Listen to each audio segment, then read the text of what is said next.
Hello, my name is Matthew Williams, lover, thinker, husband, father, connector, builder, and I aspire to be a bridge. I'm here. I also sit on the board of the NASW Kentucky, which is National Association of Social Workers. I'm on their board of directors, currently vice president of Lexington Fayette NAACP. I want to start by saying thank you. Thank you to Imagine Lexington. Shout out to Civic Lex. Shout out to the public that gave all that wonderful public input. I'm really pleased and just filled up with gratitude that the language in this draft is actually moving in a positive direction for all people, right? We talk about things, so thank you. Thank you, Imagine Lexington. Thank you, Planning Commission.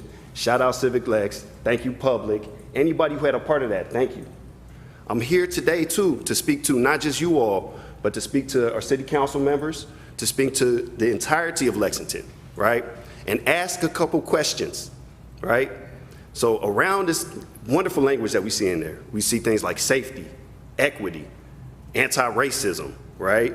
Growing and sustaining safe neighborhoods. But I come to ask y'all, for who? What does safety mean to you? I think we need to re-examine these definitions of these flowery words that we're putting into this draft. And like, how is it defined for everybody, right? When we think about safety, is it just like physical safety? Or does my emotional and psychological safety matter? Does that matter for my children, right? So I'm encouraging you to ask yourself those questions. When we talk about an anti-racist approach, who's qualified to do that? How y'all gonna do that, right? And I'm not just speaking to the Planning Commission again. This is to the people, to the city council, to everybody, right? So who's qualified to do that? And how can we see that? How can we see that? How can you get there, right? Some other things I saw in there, underserved, underrepresented. That's great, but who is that? Let's be more specific with our language, right? One more thing I saw in there is all people and historically excluded people.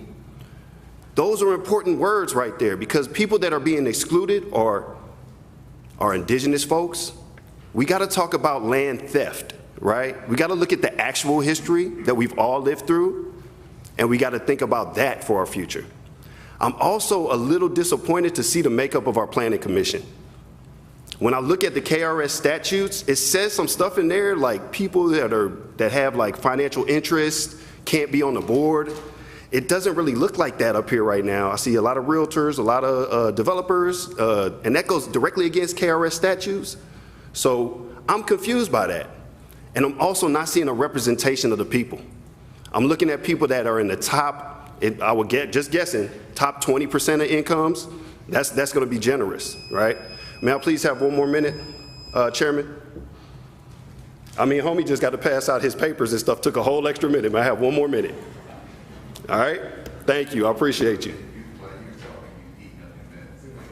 Okay, thank you. So again, I would ask you all, like I'm confused by that, I'm confused by the makeup. So I would ask you all to look into your hearts and do what's right and consider resigning from your positions right now, immediately, and allowing people to actually represent the people of Lexington into these positions, planning for our future. And something else that's missing is youth representation. How do we not have no youth voices on the planet, like in this conversation for planning, when they're the ones that are gonna have to live here? And I also call on Lexington to call for the resignations and removal of everybody up here who has a conflict of interest in planning, okay? So council members that's in here, I know there's a couple of y'all need to call for the removal of these people that have conflict of interest. And let's have a planning commission that's going to actually plan for all people and can represent those perspectives.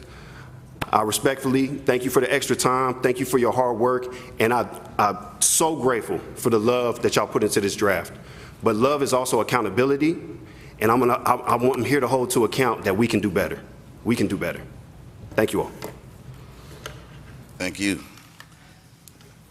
Bruce Simpson.